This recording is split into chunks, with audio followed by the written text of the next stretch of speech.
I'd like to welcome you all to our first colloquium for all of the presidential scholars for this semester. And I'd like to also especially welcome our guests joining us tonight. I don't want to take any time with any of my announcements like I usually do, so I'm not going to tell you anything about priority registration, advisement, amazing scholarships, and internship opportunities, but I will just remind you to read all the emails that you get from me. There's nothing I like more than collaborating with colleagues at FIT. As you may know, the Writing Studio, or the Writing and Speaking Studio, and the Presidential Scholars Program have a long history of collaboration. And tonight is one of those instances in which our two worlds collide. I'd also want to thank Dean Patrick Knisely, the Dean of Liberal Arts, he's back there, as well as Associate Dean Tardis Johnson, who's with us today as well. When Professor Fallon was telling me about a keynote address that he heard at a Writing Studio conference, a moving and important presentation by Neisha-Anne Green, I thought, I want my students, the presidential scholars, to hear this as well. So that is why we are all together. I want to now introduce Professor Sarah Blazer, the Associate Director of the Writing Studio, who will introduce our speaker tonight. Thank you.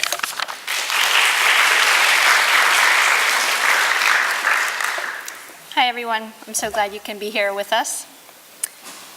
Recently, I was listening to an interview with journalist and essayist, now Black Panther comic book writer, Ta-Nehisi Coates. You probably know Coates writes about race in the US. Specifically, he writes about Black experience here in the US, where our systems and institutions have been designed to benefit and protect white people, mostly white people of means, at the expense of entire demographics. Coates said of his nonfiction, I do want the argument to be logically correct and to be on point, but that's not enough. It's not enough for you to read it and walk away and say, that seems correct. The writing should be haunting, he went on. You should really feel it in your bones. I do feel Coates' writing in my bones, and when I heard him describe his writing this way, I thought about how I've experienced Neisha's work. I thought about an essay Neisha published in 2016 in which she explores the damaging effects of standard English ideology for herself and so many others. Imagine, she asks us, imagine what it must be like to be given a cure that turns around and causes you more harm. The cure she's referring to is standard English, and in the essay, Neisha extends a metaphor to describe her life with linguistic graft versus host disease. That is, not the graft versus host disease that afflicts cancer survivors like her father when transplanted donor cells, the graft, cure the cancer but attack the host's immune system. But graft versus host disease that afflicts the mind and body as a result of one ostensibly well-intentioned language transplant after another. Transplants meant to cure her, first of her Bayesian, then her British English, then her African-American vernacular English. What Coates said made me think too about the visceral effects of the keynote address I had just heard Neisha give at the International Writing Centers Association conference. You might have heard a pin drop in the room of over 1,000 people listening to her at 9:30 a.m. that morning. That is, when we weren't laughing, disarmed with her sharp wit. While she delivered truth about race and academia that was hard to hear, Neisha did so with her incredible gift for weaving together experience, research, literature, history, to share a truth people need to hear, to advance an argument that is correct and haunting. It's my great pleasure to welcome Neisha-Anne Green to the stage.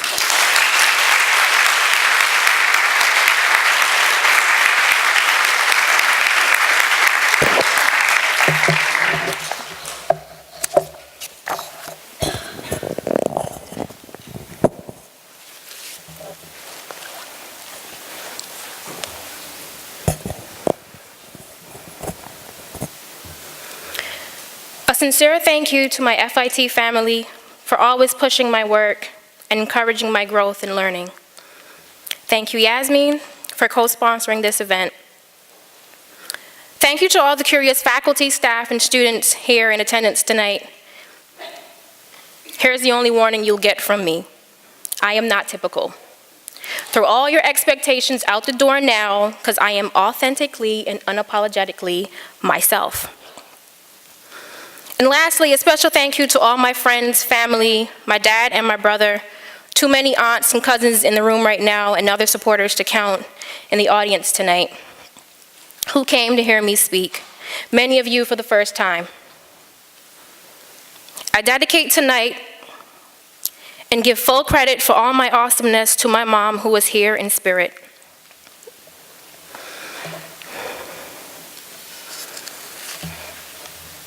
As many of you know, the first time I shared these thoughts and opinions was at the International Writing Center Association Conference last November. It was an honor and a burden for me as the first person of color to give the keynote address to that body. I spent countless days and nights obsessing and stressing over what I knew I had to say, but didn't necessarily want to say. I knew I had to talk about social and civic justice in the Writing Center.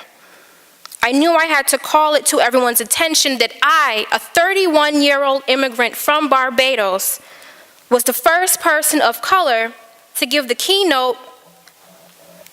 Let me stop and say that again.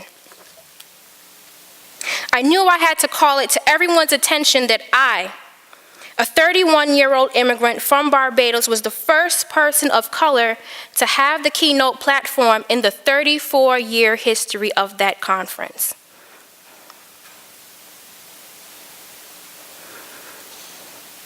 As I walked into the hall that morning, the heaviness and burden of what I was about to do weighed me down. I was carrying the hope and realization of the people in that room who looked like me. I was carrying the weight of the black man who had walked up to me just the night before to tell me that he had come to the conference because I was given the keynote. I was carrying the burden of having to yet again tell white folk that it wasn't okay to intentionally or unintentionally leave people of color out of the fold. I have never been so nervous and so self-aware than on that particular morning. I saw and heard the whispers of folk as they finally figured out that I was a person on the flyers and emails that they had seen. As the program began, the weight got heavier and heavier. I felt for sure that I had finally met my match and I wasn't going to be able to make it through the next minute, much less the next hour. I remember trying to find a way to deal with it on the spot. And I looked over to the co-chair of the conference and pointed to 2 doors to the left of us and asked him what was on the other side. Y'all, had he let me, I was going to run straight through them doors. I needed some time to shed some of that weight and regroup. I needed to stop the tears that I could no longer fight, but I couldn't. Before I knew it, I was walking toward the stage, my laptop in hand, my heart tearing its way out of my chest.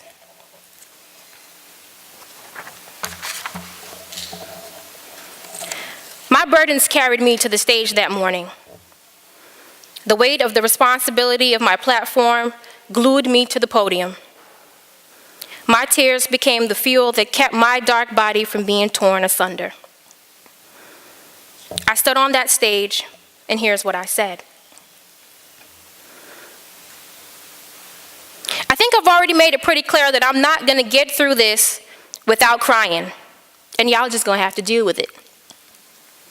Before I begin, I have to give a huge shout out to the people who I call my village, because without them, I would not have been raised so well. This is for Sarah, for getting me started and keeping me going, for Brian and the tutors at FIT, for Frankie and Doug, who check in on me when I'm too quiet, for Vay, who makes sure that I hear my own voice, especially when I don't think I'm good enough, for Jessica, for advising me long after graduation. For my big little brother, the chemical engineer who flew all the way here to hear his big sister talk about writing center stuff. For Lori and Andrew for trusting me with the task of being the voice of the unheard at this keynote. When I first got the email from the chairs of the conference asking me to be here with you all today, I thought something was wrong. Clearly they had made a mistake, and so I did not respond to it. I waited instead for a follow-up email clarifying this misunderstanding, but nothing came. Eventually, I called them, who reassured me that they had meant everything they had said, and because I had taken so long, they thought I didn't want to do it. Now look, y'all, I was going to get that speech, even if I had only done it to a private audience of myself. I just wanted to make sure that they hadn't made a mistake. I remember telling them that I had nothing to say, but I'll leave that determination up to you today. I still haven't decided if I have anything to say, but I'll pretend that we're at the bar chilling. I'm having a Manhattan. I don't know what you're having. But my Manhattan has extra vermouth and extra cherries, just in case anybody's taking notes for later. And since we're at the bar and we're chilling, let me tell you a little bit about what's been on my mind. Now, if you can't already tell, this isn't the typical keynote address. I find these things way too uptight, way too early in the morning, and that's just not me. I'm an honest, testifying type of gal, and so I encourage you to interact with me while I'm up here. It is totally acceptable for you to clap, for you to holler, "Girl, you better preach," and for you to give me the church finger and excuse yourself to the side of the room so you've got space to move. If I see you moving to the side, I'll give you a moment to catch your spirit. But that's only if I've said something. All right. Like my girl Badu said, I'm gonna test this out. But keep in mind that I'm an artist, and I'm sensitive about my shit. So y'all be nice as y'all determine whether I've said anything or not. My working title is Moving Beyond All Right, and the emotional toll of this My Life Matters Too in the Writing Center work.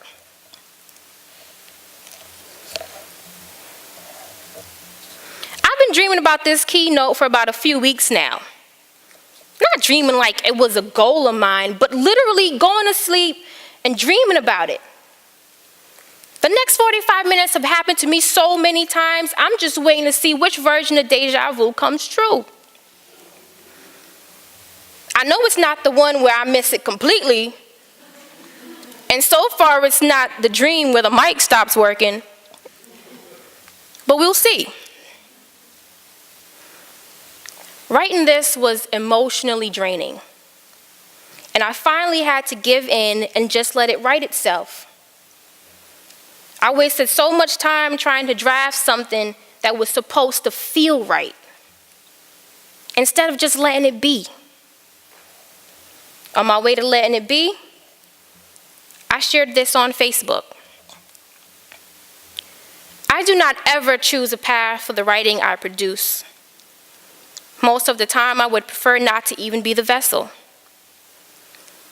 But as emotional as it is to write what is gifted to me, it is even more emotionally satisfying to deliver it. I'm looking forward to IWCA.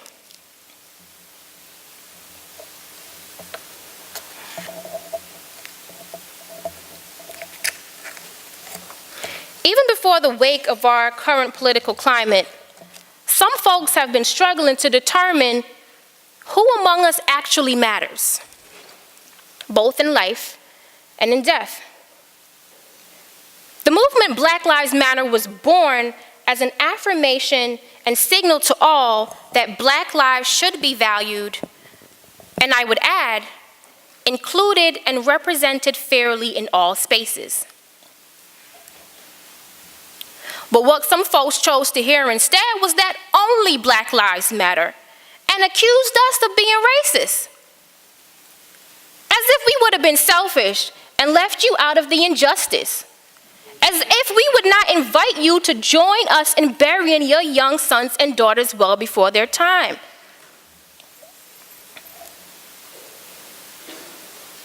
As a direct response to the myth that only Black Lives Matter came the Blue Lives Matter movement. Now look, did nobody say that the lives of police officers didn't matter, so I'm not even going to talk about that. Like my girl Nene said, we said what we said. Hell, I said what I said, and what I said was Black Lives Matter. And what you should have heard was Black Lives Matter too. But yet again, Black folk were left feeling forced to justify their existence in spaces. Yet again, Black people were left feeling that they were forced to justify why it is not okay to shoot us dead and not be punished for it. In our spaces in higher ed, we're still forced to justify our existence as scholars, students, writing center directors, anything but the goddamn janitor.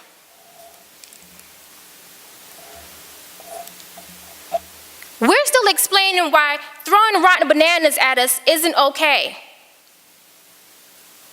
Just last semester on my campus, 2 Black females are walking around minding their business. And some white kids decided they were going to throw some rotten bananas at them just because they wanted to. And then I still had people give themselves the audacity, because you can only give yourself that, to not understand why throwing rotten bananas at Black people was not okay. It wasn't that long ago that we were on exhibit at the Bronx Zoo. Otabenga. Google it. Hell, I might even argue that we're still on exhibit. We're still explaining why assaulting us with "Make America Great Again" signs isn't okay. We're still explaining why hanging Black and brown dolls from nooses is not okay. Last semester on my campus, as we all sat around to discuss the unveiling of the new Anti-Racist Research and Education Center, someone decided to have some fun and plaster the campus with Confederate flags with cotton on them. We're still explaining why that is not okay. We're still explaining why signs like "Niggers don't belong here." I heard that. Yes, that shit happened. Grace College and Seminary, October 12th. We're still explaining why that is not okay.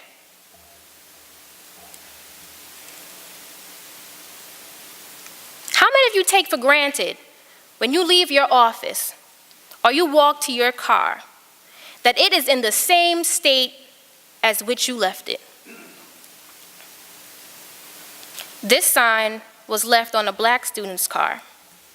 It reads, "I am so glad that you are leaving. One less nigga that this school has to deal with. You have spoken up too much. You will change nothing. Shut up, or I will shut you up."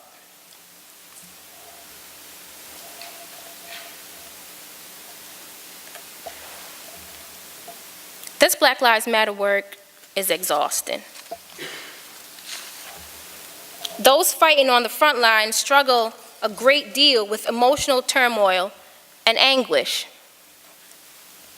I know one too many people of color working in higher ed who have PTSD and depression disorders from fighting the war at home. I get worried about my own mental state and that of my friends when I read stories like that of Jedediah Brown. Jedediah Brown is a pastor and leading Black Lives Matter activist in Chicago.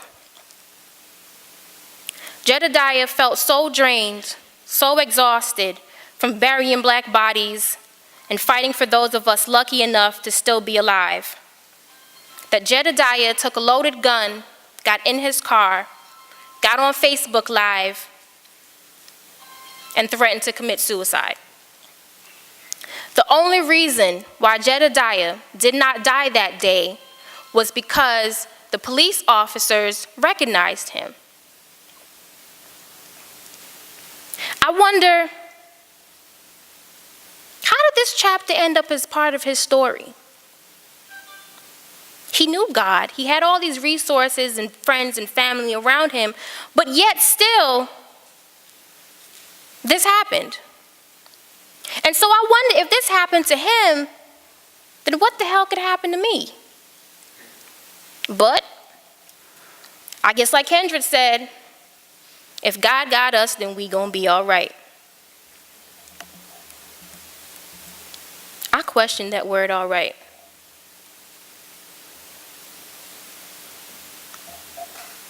Because of the emotional turmoil that we face from doing this work, reminders of just how far we have come as people became important to continue the fight. Shirts like, "I am my ancestors' wildest dreams," popped up. Now look, I don't know what my ancestors thought was possible once they got out of slavery, but I'd sure hell like to think that I am not their wildest dreams. I'd like to think that they thought that success was possible all along.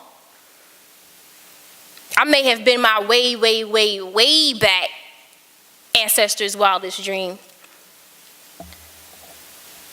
But in the words of Jay-Z, allow me to reintroduce myself. My name is Neisha-Anne, and like my shirt says, I am my grandmother's "I told you so."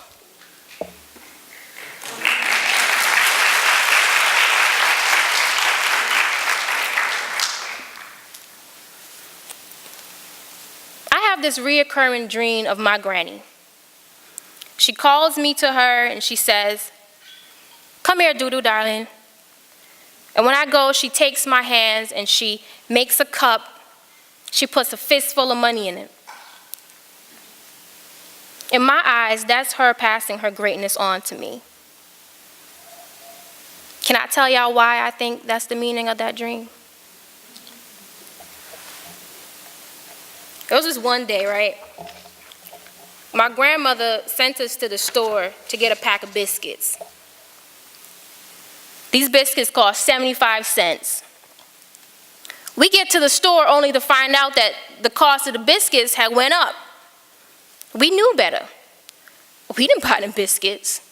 We went back to the house, explained to her that the price had gone up, and we were trying to get permission to go back to buy the biscuits at this new price. Let me tell y'all what my grandmother said, y'all. She took the dollar back and she said, "I'd rather eat the dollar." She wasn't just gonna give me money like that. There was a purpose behind it. And so the only thing that I could gather was that that was her passing her greatness on to me. But success hasn't been easy, even with that greatness. I have never had a job where I wasn't made aware of my blackness.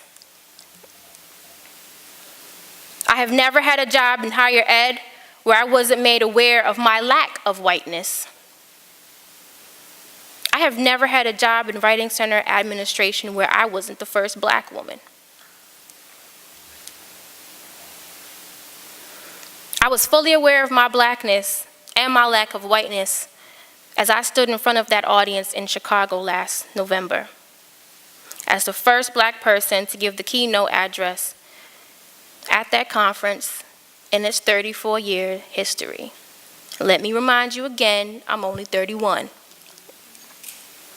I said it then, the first time I gave this speech, and I'm gonna say it again now. I better not be the last person of color to do that.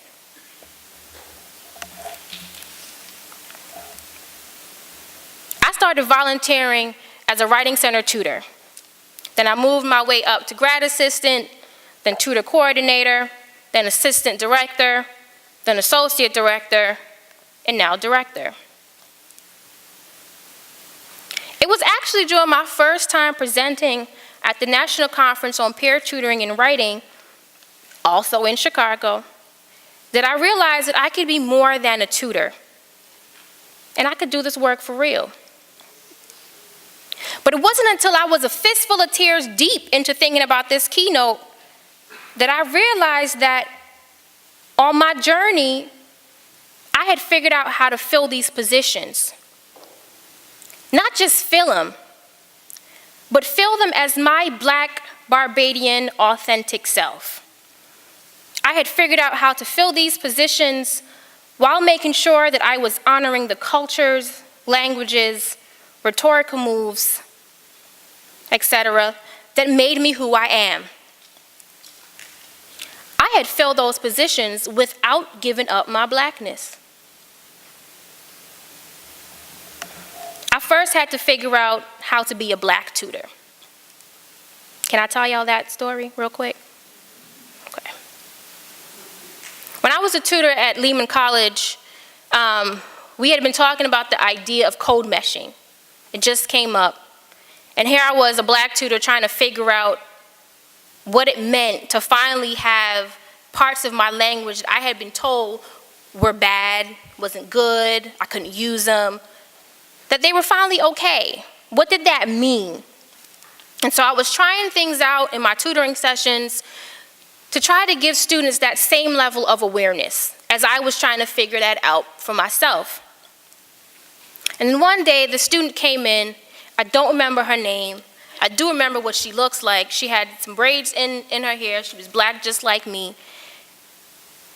But she couldn't understand what her reading was telling her. She kept reading it and she wasn't getting there. And so I tried all my best writing center tactics. Tell me about the assignment in your own words, right? Read this paragraph and say it to me like how you'd say it to your mother. Like I said all this good stuff and I still got nothing. And so finally I asked her, do you mind if I give it a try? She said, okay. So I read the paragraph and then I paraphrased it. And when I was done, she looked up at me and she said, so why didn't they just say that?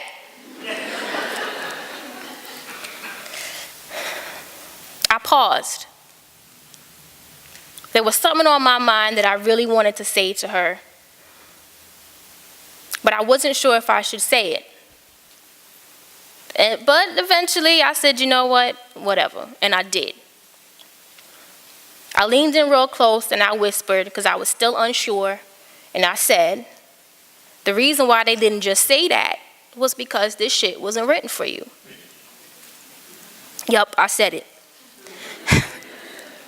And then I had to explain to her that when college was thought about, it wasn't thought about for us. And when most of the stuff we read in school was written, we weren't ever expected to learn to read or write, much less go to school. And so you've got to take what you bring from home. You've got to take what you already know. You've got to take what makes you you and use it, because ain't nobody changing shit for you.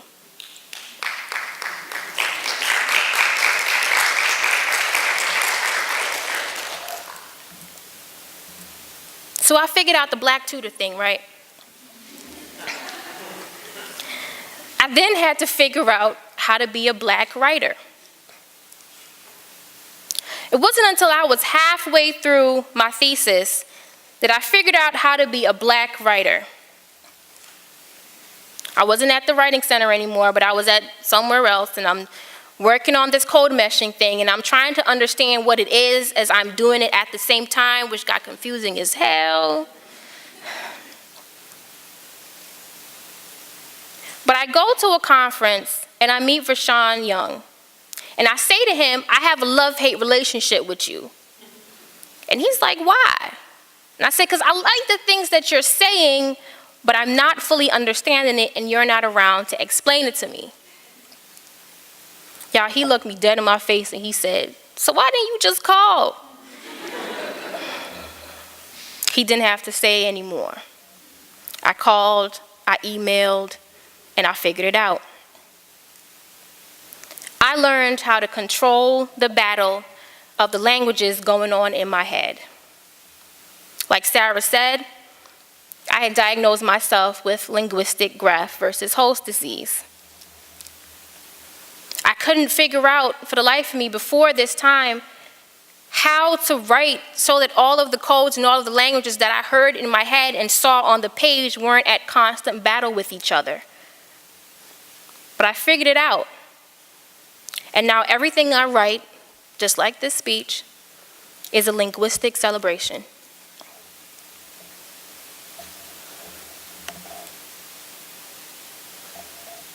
So I figured out how to be a black tutor. Then I figured out how to be a black writer. But for the life of me, the jury is still out on this Black Writing Center director thing. The struggle is real. The struggle is real lonely. It's real hurtful. It's real damn hard.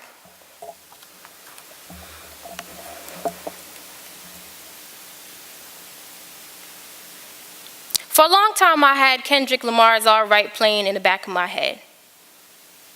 Ken said, if God got us, then we gonna be all right. Every time I hear this, though, I wonder who the hell is this we? Somebody tell me exactly who is gonna be all right, because I can't tell. Say what you want, but I want more than all right. And right now, I am not all right. You know why? Because y'all keep trying me.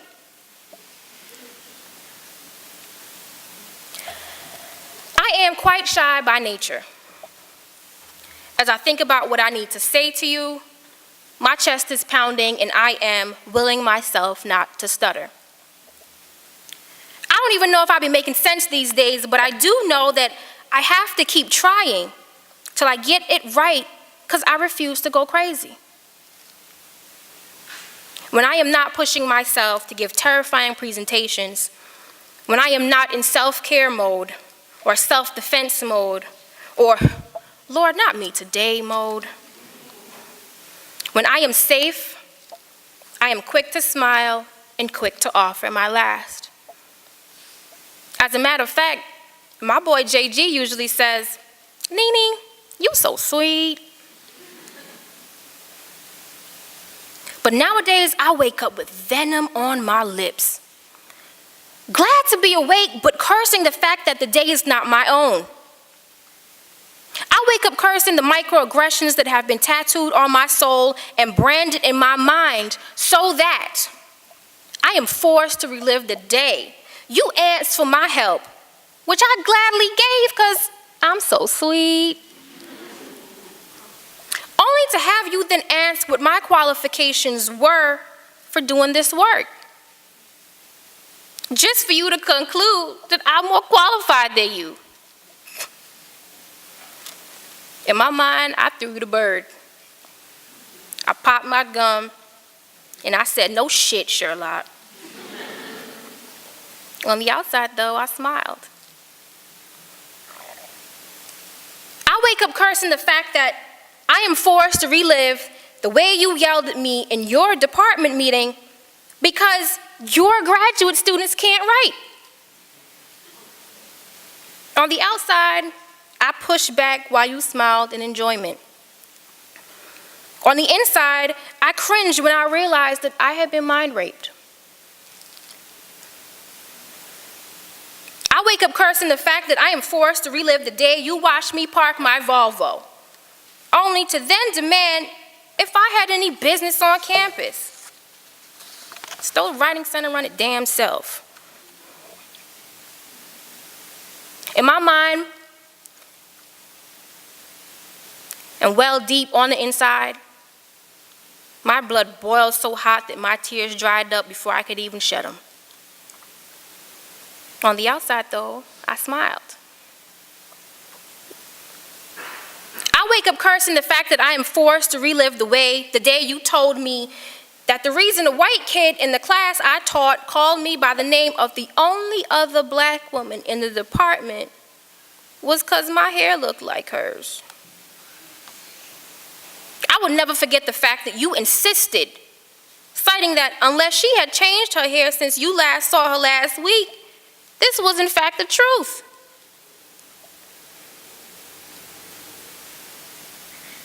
On the outside, I politely tried to get away from the conversation as you followed me. On the inside, though, I cursed your lineage. I wake up cursing the fact that I am forced to relive the day I found out that you curiously searched my desk, but then told me that I was disrespectful. On the outside, I was calm. On the inside, though, I wrote my resignation letter. I wake up cursing the fact that I am forced to relive the day that I had truly had enough and walked out of a meeting only to pen my now famous, "Given the current climate in the Writing Center, I will be working from home today, as this space is no longer safe for me." I wake up cursing the fact that I am forced to relive the conversations with EAP providers because your anxieties have now rubbed into my skin better than shea butter.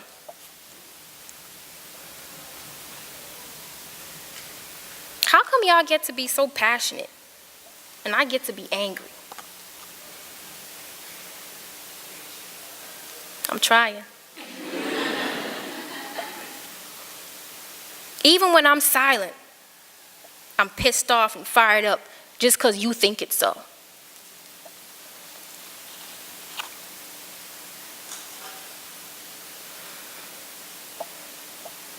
I was prepared to be a writing center director, and that was evident from my first job away from my writing center home. In some of the day-to-day aspects of running a writing center, I was prepared a bit too well. Thanks, Sarah. I would often leave my new job frustrated with the lacking that was so evident. When I first started, there were times when I would put my Sarah hat on to solve a problem. I eventually realized that while that hat was perfect for Sarah, it would always have limitations for me. See, I learned everything I knew about writing centers from a white woman. But let me slow this down and be deliberate here. Yes, of course, facing problems with putting my Sarah hat on would always have its limitations, but as a starting point, even to just get me thinking, it worked for the logistical things. It worked for the simple how-to questions. It did not work for the what the fuck just happened situations. Or the but wait, did my supervisor just make a comment about my hair situation? Or the let me ask folks to comment on Neisha-Anne's behavior because she told me no situation. When I made the decision to do this work, I was prepared to be a writing center director, but I was not prepared to be a black writing center director. In spite of the difficulties I have met, I have made the choice to do this writing center work, but only as myself. In writing centers, we call ourselves the safe space, and now the brave space. We've even gotten bold and considered ourselves home. As I attend conferences and summer institutes, I'm acutely aware of the lack of people who look like me.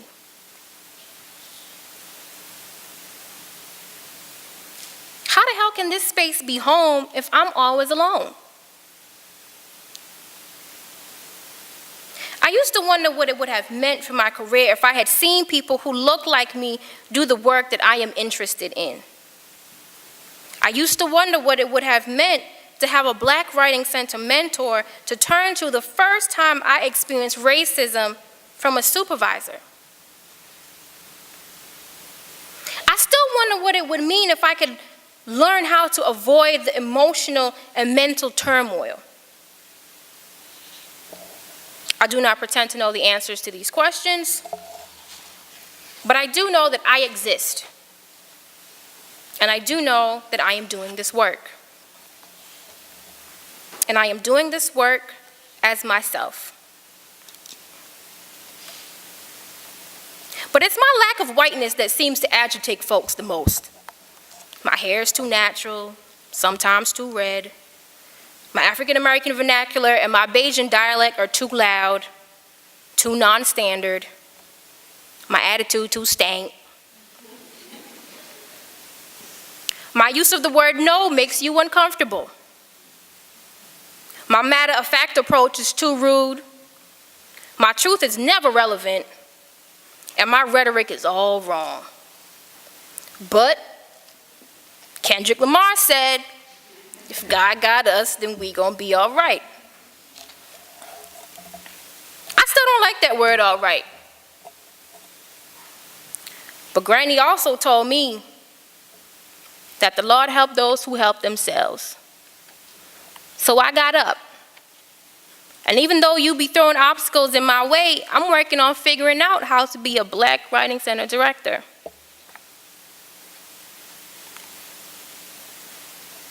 I'm working on being more than all right.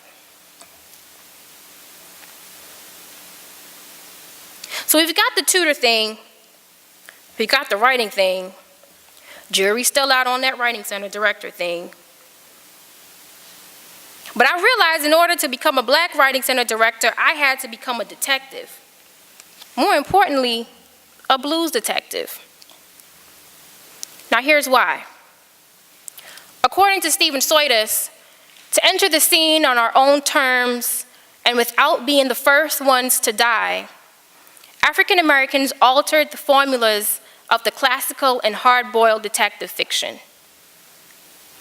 Black authors, he writes, were interested in using detective fiction to present African American social and political viewpoints and worldviews. The blues detective operates as standard detectives do, except they apply African American consciousness in solving their cases. I read that and I figured, if I'm to be successful at this Black Writing Center director thing, then I have to apply the cultural identities and awarenesses that make me who I am. I'm gonna be Bayesian as hell. I'm gonna be African American as hell. The blues detective recognizes his or her own Blackness, as well as what Blackness means to the characters in the text. I read that and I heard, if I'm to be successful at this job, then I have to be confident in my Blackness and what my Blackness doesn't mean to those around me. Lastly, the blues detective is poised of social consciousness. I read that and I said, be woke.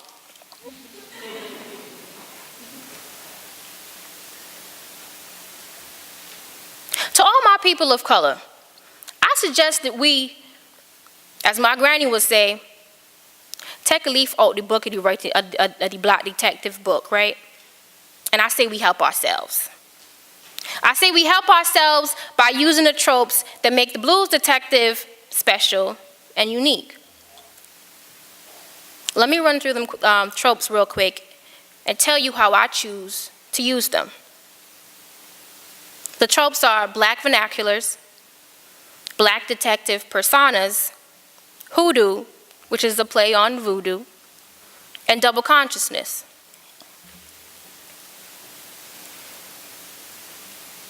Let's look at detective persona. Black writers created their own versions of the detective persona. They took what worked from the already accepted classical and hard-boiled traditions, but more importantly, they forced new images of the detective based on African American needs. All right, so check. I take what already works in writing centers, and is already accepted in writing centers, but I make it my own and I reshape it to my own image, suiting my needs. Black vernaculars. I said I was going to do this work and do it as me, so I bring my languages with me every day. I bring my Bajan dialect, my African American vernacular, my writing center discourse. I bring it all. And more importantly, I use them all. Now let's talk about hoodoo. Because I know some of y'all are like, she over there practicing voodoo? Let me tell y'all what I mean. So there aren't many Black or African American writing center directors for me to turn to, so I often have to evoke the likes of Auntie Fannie Lou for times when I am sick and tired of being sick and tired. And on days like today when I feel like I have to testify, I evoke Grandma Truth. Because hell, ain't I a writing center director too? I used to think that I was good at choosing which fucks to give. But I realized that I was still mad and affected. So now I choose when to give a fuck. And sometimes I evoke Cousin Michelle, and I go high when y'all go low. What about this double consciousness thing, right? In his The Souls of Black Folk, W.E.B. Du Bois asked the question, how does it feel to be a problem? I'm gonna let that sink. He asked, how does it feel to be a problem? He then told the story of the first time he was conscious that being himself was a problem. I said, Du Bois recounted the first time as a Black man he realized that being himself was a problem for white folk. Every time I read that, even though I know the answer, I wonder, but why being myself is a problem to people? And that right there is why I don't like double consciousness. Du Bois defines it as a peculiar sensation, this double consciousness. This sense of always looking at oneself through the eyes of others, of measuring one's soul by the tape of a world that looks on in amused contempt and pity. One ever feels his two-ness, an American, a Negro, two warring ideals in one dark body, whose dog strength alone keeps him from being torn asunder. Now, let me be honest. Y'all probably already know what I'm about to say, but I really ain't got time for that. I refuse to be forced to see myself through the eyes of anyone else but my own. I refuse to be forced to measure my soul by anyone's measuring tape but my own. Pity me all you want, but I'm choosing not to have any warring ideals in my one dark body, because I'll be damned, it's going to be my dog's strength alone that will keep me from being torn asunder.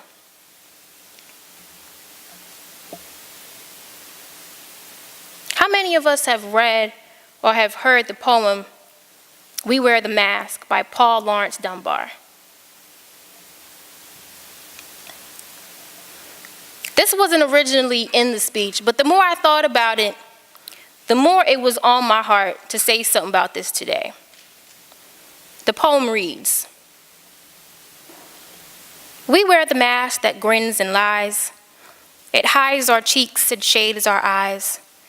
This debt we pay to human guile, with torn and bleeding hearts we smile, and mouths with myriad subtleties.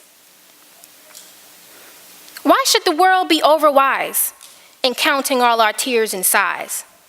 Nay, let them only see us while we wear the mask. We smile, but O great Christ, our cries to thee from tortured souls arise. We sing, but oh, the clay is vile beneath our feet and long the mile. But let the world dream otherwise. We wear the mask. I'm gonna say one thing about that. I don't know about y'all, but I'm done wearing a mask. So, just as Black detective fiction became an example of the reinterpretation of a Black existence in the midst of white civilization in white spaces by African Americans for their own use, so am I calling for the continued emergence of the Writing Center Director of Color. Let's revisit the idea of the Writing Center. Let's go back to that space in the middle and push at its boundaries. Let's go back to the spaces that weren't imagined with us in mind and create a space for ourselves. Let's add some funk, some soca, some reggae, and hip-hop literacies. Let's add some spice and some sass. I look at all my underrepresented brothers and sisters in the room today, and I say to you, let's add our cultural expressions and value systems to this safe space, this brave space, this white as hell space. Let's add some color. Let's bring the real swag and paint the walls. Let's paint the walls of the conferences and the journals with our Englishes. Let's go beyond the safe space and design a brave space where Black lives matter too. Let's truly make these spaces inclusive of our experiences and learning. If you're in doubt, let me give you one more reminder. Zora Neale Hurston said, "The African American lives and moves in the midst of white civilization. Everything that he touches is reinterpreted for his own use." Now, I really was going to be done right there because I thought that I had done my duty to my people.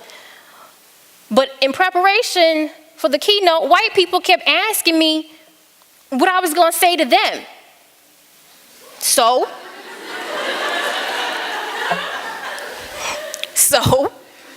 since you keep asking how you can help, here's how.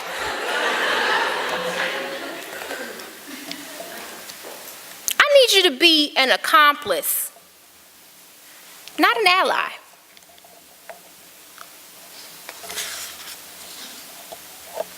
I woke up the day after the presidential election last year and carried on with my normal routine, because then nothing changed for me.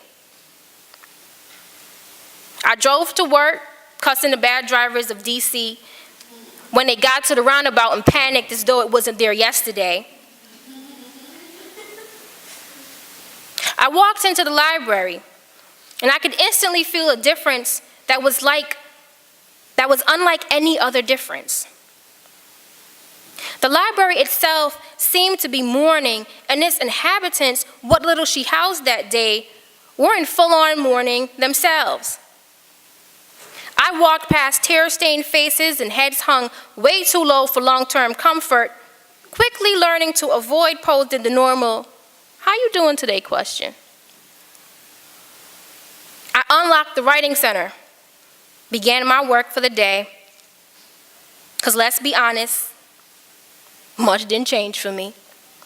I was still who I was. The world was still who it was, turning on its same racist axis, with the same injustices occurring as before. I still look like me, still expected to be treated the same way, not seen the same way, and sometimes not heard just like any other day. I carried about my day as I usually would have, except for one small detail. I made one change to my email and added 3 extra lines in a bold and sassy orange hue to make sure that they could be easily seen. These lines read, "Allies are satisfied to quietly help and support. Accomplices support and help through word and deed. Accomplices act actively demonstrate allyship.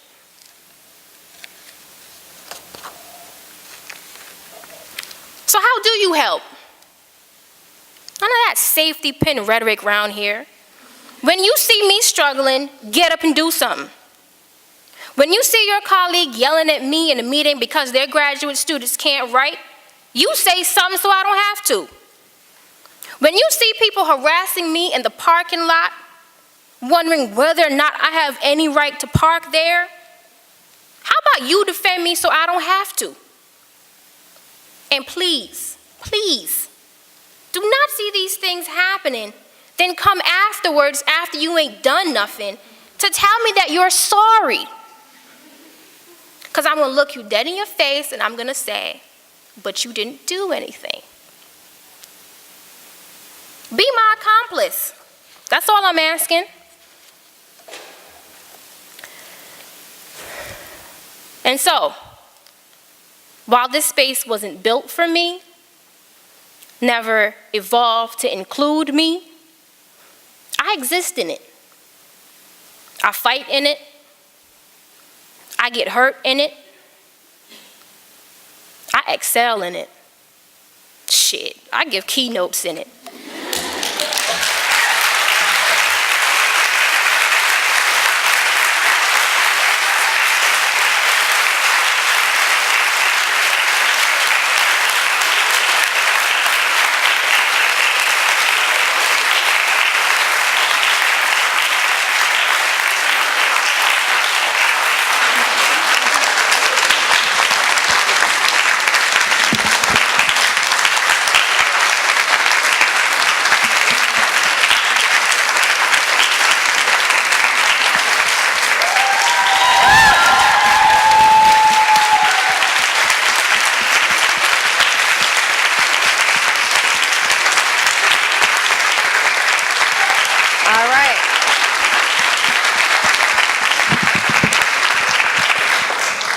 Neisha, thank you so much.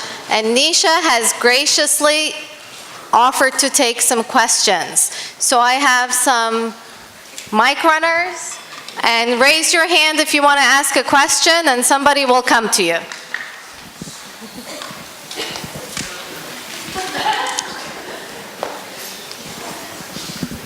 Thank you so much. Thank you so much for all of your words, for your testimony, and you did have something to say, and it was important to say that. My question is, as an older person of the same age, having lived through being a student of color, now being a professional of color, how have you navigated the insecurity that often comes with being the only in that room, or being the only to walk that experience without having guidance or having, right, someone who's come before you who can share their wisdom? How do you overcome that insecurity? Because I imagine, and I know, that it can often be very crippling. I'm not entirely sure that I'm 100% there yet.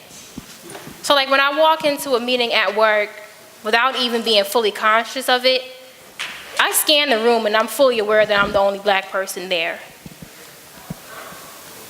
I was talking to the tutors earlier, and I told them I build in self-care for myself, and I build in escapes for myself. And so there are days when I call in sick. Why? Because I'm sick and tired of dealing with y'all foolishness. And so I stay home and I take care of me. I'm working on trying not to take some of the foolishness that comes my way personally. Trying to figure out how to do that, because I've realized that, like Brother Jimmy said, right, I'm not the nigger you are. Like, you're projecting what you really feel about yourself onto me. And so I'm working on giving people back their problems. I haven't figured it out yet, though. Be working on it.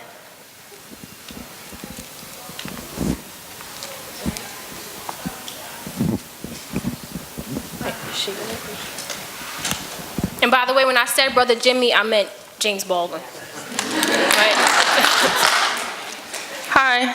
Hi. Hi.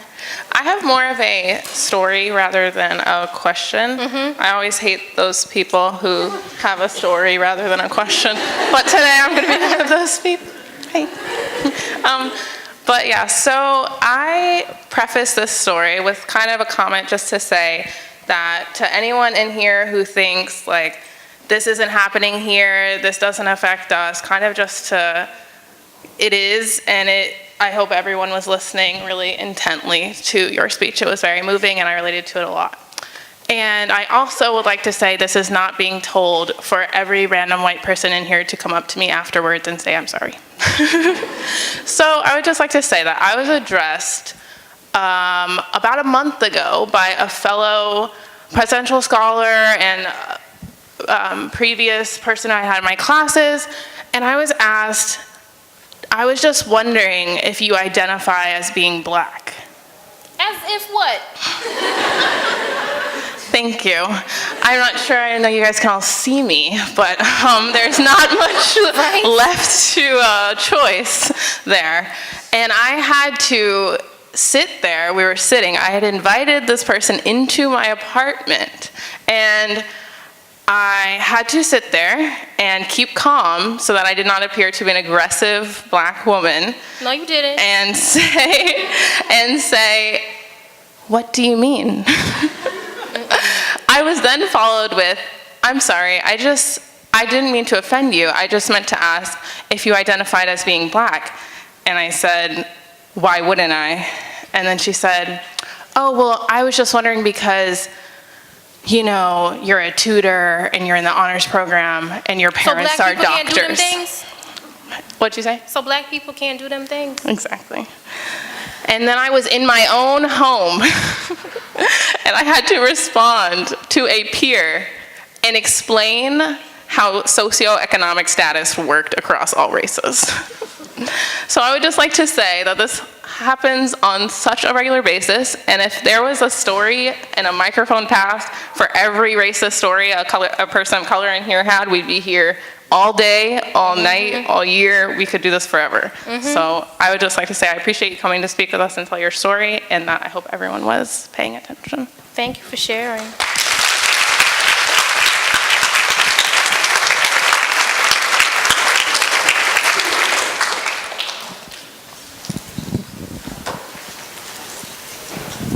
Hi. Hi. Thank you again. Not a story, just real quick, but last semester, one of my professors, we were talking about slavery, and he asked me if I had ever picked cotton on a plantation before. And it was very in context to the converse. It was just one of those things where it's just he's asking everyone, but then in most of my classes, I'm the only African American.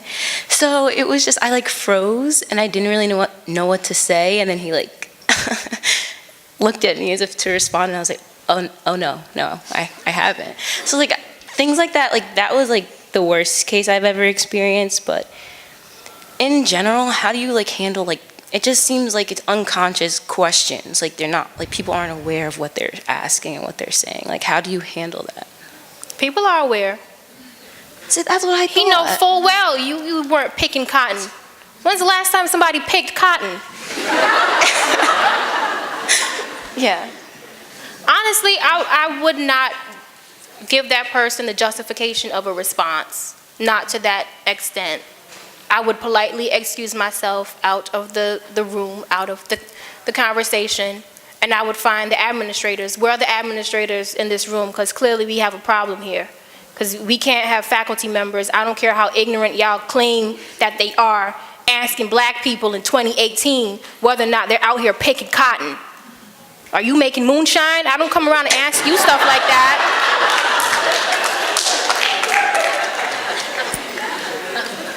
Don't justify it. Excuse yourself and find the appropriate channel. Thank you. You're welcome.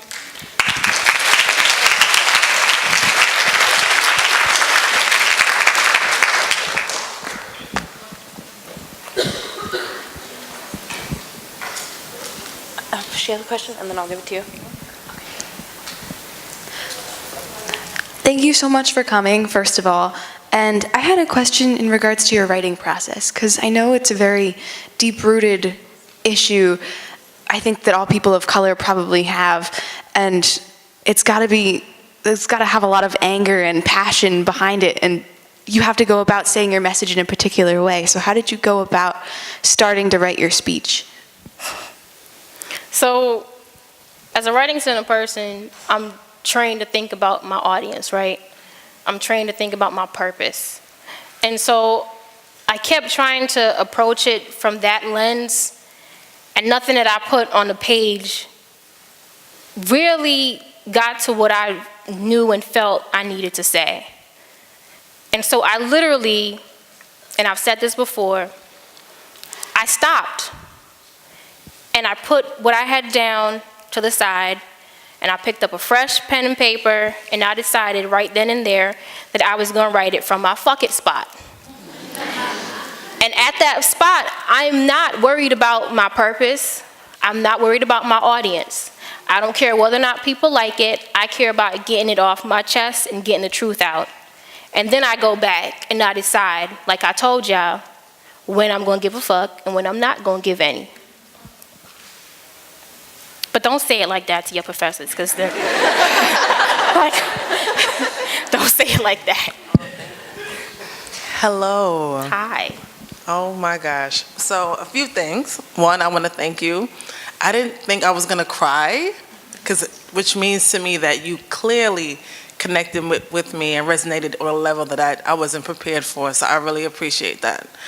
Are you willing to create some sort of like a toolkit or something for writing centers that don't have a you, but all around the nation possibly, that can benefit from your insight, your experience, because you're only one person. But what you shared today was so invaluable. And I just feel like many writing centers, I went to Ivy League schools, and I always felt by myself. Only when I was with someone who looked like me, I felt more comfortable.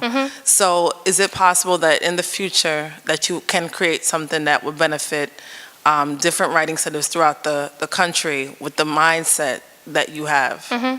So I started drafting something, but it's nowhere near like ready for me to do anything with it yet, because I've already said yes to doing one too many things between now and summertime. But my fall project, and this is silly, and for right now, I refuse to call it anything else but FUBU, for us, by us. And so my fall project in mind is to co-edit a writing center book for people of color, written by people of color, and I legit seriously want to call it FUBU. Well, I'll be waiting for it. I'm trying. I might have to hit you up for a chapter. All right.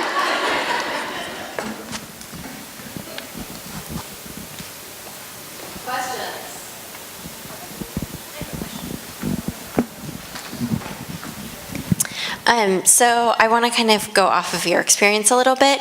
Obviously, we can't deny that we have professors and even administrators here at FIT who are racist, sexist, bigots, or just say things really inappropriately that might not even necessarily, like they're just not actively thinking about these things. So do you have any suggestions about how, like from the administration, or like how how we can get faculty more aware of what they're doing or what they're saying and kind of like school them on these things? I think it starts well before they even get here. So when you're hiring people, what are you looking for? How are you screening them? Right? Are you asking anyone what diversity and inclusion means to them? Are you asking them to define it in words that don't sound like they came out of the Cambridge? Like, what are we doing before they actually get here? And then once they're here, like, I'm really not sure what to do about it, because you have these workshops and the choir shows up, right? But what I would honestly take into consideration is just like, people get up when we have these events and they share their stories, right? Take note of those stories. There needs to be some sort of, repercussion or some sort of due process. We get at kids for disrespecting the honor code. Why aren't we getting at faculty members for disrespecting us, right?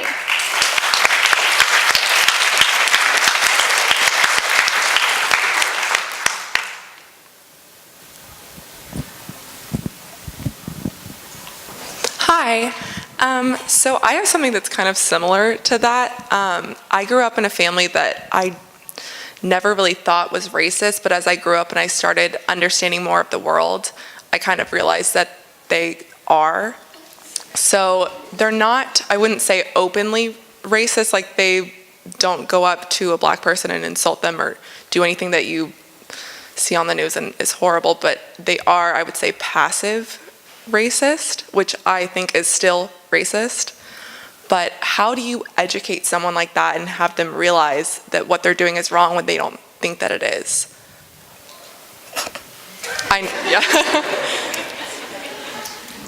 Without losing your invitation to Thanksgiving?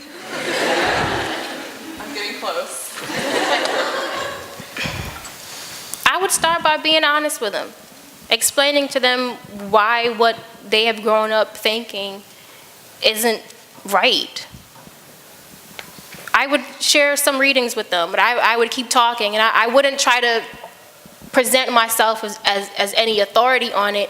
But when I did see or hear something, I'd be like, what you just said, that's not right. Like, we don't call people niggers anymore. They're African Americans. We don't call them Negroes. They're not colored people. They're people of color. Like, I would explain those little things to them. And then if it ever got to the point where you just couldn't take it anymore, I'd purposely not go to family functions, and I'd let it be known why I wasn't going. I'd evoke Nene, like, I said what I said, and I'm not going.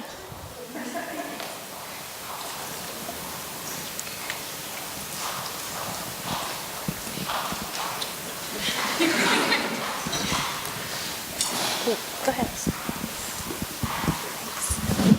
Hi. I'm a Writing Center consultant, and I'm really interested in learning more about code meshing.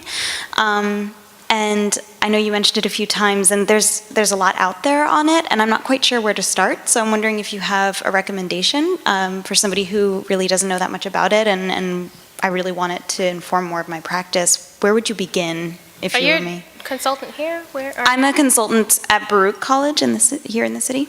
Okay. I would start with Rashawn Young, then I would drop some Suresh Kanagaraja in there.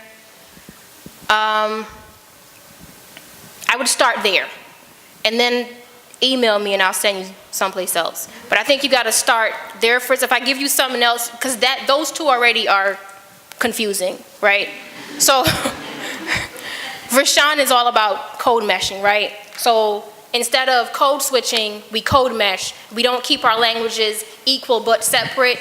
We bring them all together and use them for rhetorical purposes at the same time, never separate. But Rashawn is primarily interested in African American vernacular. So you read that first, you get the foundation of the argument, and then you pull in Kanagaraja, because he's all about what he calls a translingual approach. And his focus is on using other languages other than African American vernacular. So I would start there, I'd build some questions, get confused, and then I'd email somebody and be like, help. Thank you. You're welcome.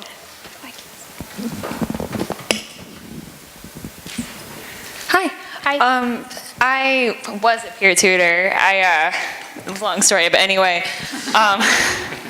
So one thing got me into tutoring, first of all, one thing that always really bothered me and persuaded me to keep tutoring is that I feel like a lot of the times just the way that academics teach students kind of fails them.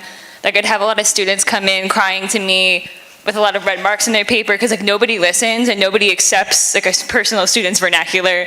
They just want to correct, they want to make it proper English.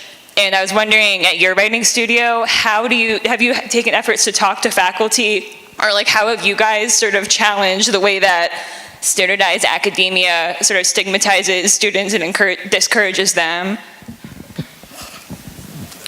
My lit department is... So remember I told you I was, choosing when to give a fuck, and picking my battles wisely. That's not a battle that I have picked with them yet. I've dropped some hints here and there. I brought anti-racist specialists to the school to talk, because our first year read last semester was We Gonna Be Alright by Jeff Chang. And so I knew that students were going to get a mix of languages in that book. And so we brought in these two specialists to run a workshop for faculty members. I'm dropping little hints, right? I'm dropping little bits and pieces here and there. I'm using the word code mesh when I talk to them as opposed to code switching, and I'm defining it for them. But I'm not yet at a position where I can do a whole lot more because of the limitations that I have set for that are set for me because of my role. I'm pretty much running 2 writing centers all in one by myself. And so I've had to decide to be strategic and spend time with my writing consultants this semester before I take on the faculty members. And what I'm hoping will happen in the long run is that what happens in the writing center will eventually spill out into the department. So I guess what I'm doing is I'm taking care of home. I'm putting on my gas mask at home first before I go mess with anybody else's gas mask. And so this semester, the tutors are working on 3 things long term.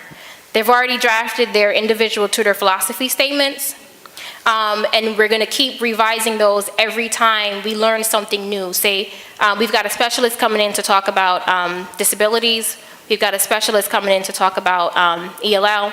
And so every time that specialist comes in, we will be revising our tutor philosophy statements, because my long-term goal is for them to take those statements that should be inclusive as hell and pull them together to create our Writing Center mission statement.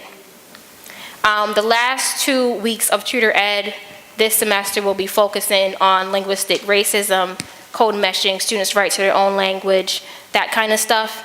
And by the end of the semester, I'm hoping that we take those tutor philosophy statements that have turned into a Writing Center mission statement, and we take that mission statement and we push the boundaries, and we have our anti-racist statement. So check in with me in like a couple of months.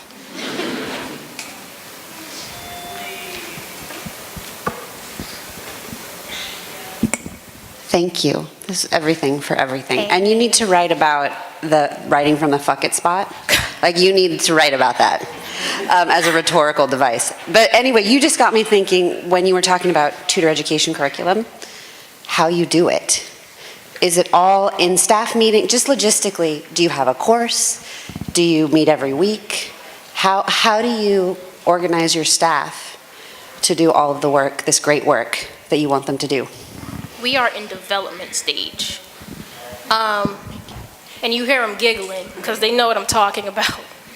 So this semester, I've got our schedule planned out. We're meeting bi-weekly, more or less. We have a Blackboard page that kind of fell by the wayside. We had a blog that no one really liked. And so I'm trying to figure out how to revamp the blog, but in the Blackboard space. And I've got a couple of the tutors working on tutor training modules on Blackboard. And so it's just like we're in development stage, we're trying to figure this all out, but I'm attacking it from different ways. I've given myself office hours just for the Writing Center staff, where I'm just sitting in the Writing Center, and I'm hoping that as we do more reading and people have more questions, they'll just come sit in office and talk to me. Like, they do that now, but we're BSing. And so I'm trying to get us to be a little bit more focused. And so we're doing that. We've got the Blackboard page where we started out the semester like from scratch. And so we read Talking in the middle, because I wanted to start from the very beginning, right? And then we're gonna work our way up to the more challenging stuff. I really don't have a prescription.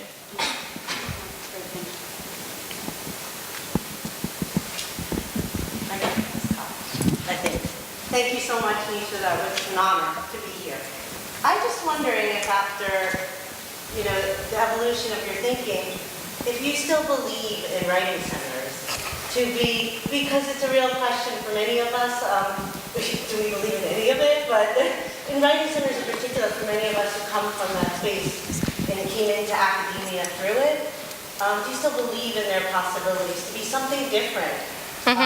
Maybe a little better than what often happens in the mainstream of academia. I'd love to hear your thinking. I'm pissed off every day when I go to work, but I'm not pissed off at my consultants, right? I'm pissed off at the roadblocks that get thrown in our path that block us from doing certain things. Am I frustrated? Hell yeah. But am I ready to leave writing centers? I don't think so. Can writing centers do better? Of course. I said it in the keynote at IWCA, and I'm saying it again here tonight, and I'm pretty sure that folk have heard, because I can't say exactly what's been happening, but there's some things that are happening, and people are saying no to things because, they want to see more people of color included, right? They want to have a wider audience actually be at the conference. We want to see more participants of color at the conference. Writing Centers has its flaws, but if we don't actually get up, and by we, I mean me and the people who are in my village who believe the things that I believe, if we don't get up and actually force change, then they'll never get any better. Will it happen in my lifetime? I don't know. But you guys have heard in my mouth, I'm loud enough. I'll keep yelling. Don't give up on us yet. We're working our way through it. But there are some writing centers just like the one here who are doing really awesome things. Their writing consultants are well versed in what it means to have a translingual approach to tutoring and to writing. And so we just need to get more writing centers to be on board. All right. Thank you. Well, thank you, Neisha, for coming and sharing your authentic self with us. And thank you to our guests and Press Scholars and to the Writing Studio to collaborate with the Press Scholars on this. Press Scholars, I will see juniors next week. Everybody else, March 7th. Thank you very much.